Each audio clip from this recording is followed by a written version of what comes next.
السلام علیکم. دی وخت موږ موجود یو د خان صاحب یو جنوني او د جذباتو نه ډک کارکون سره او هغه سره به خبرې کوو چې هغه څه اظهار کوي او څه تاثرات دي دغه. السلام علیکم. وعلیکم السلام. جناب د کوم ځای نه راغلي؟ جناب زړه مې عزیز آباد. د څه دپاره څه مقصد دپاره او دې کنونشن کې شرکت کولو مقصد څه دی ستاسو؟ زمونږ خو پیله د نوښار غیرتمندو پښتنو ته ډېره شکرګزاري چې ماشاءالله کنونشن ښه کامیاب شو او ډېر ښایسته کنونشن وشو او دا خبره سپین ږیري نوجوانان ټولو نه ډېر هغې ته مبارکباد ورکوو چې دغه شانتې انشاءالله نوښار غیرتمند پښتانه به همدغه هر اواز باندې چې څنګه نن راغلي دي دغه شانې مخکې هم راغلي دي او بیا به هم راځي انشاءالله.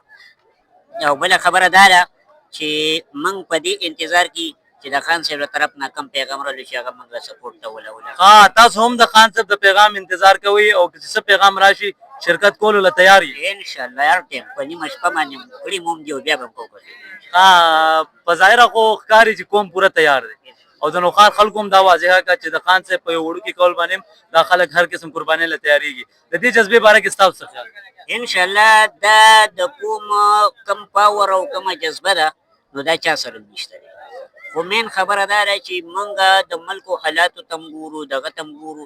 انشاءالله دا زموږ اراده ده چې 5 اګست دی ویادوي چې 5 اګست ټایم وټاکلی شو. دا زموږ د رب نه توقع امید دی چې انشاءالله زموږ خان صاحب به بار وي. خان صاحب سره دومره مینه د څه خبرې دپاره او څه وجه ده؟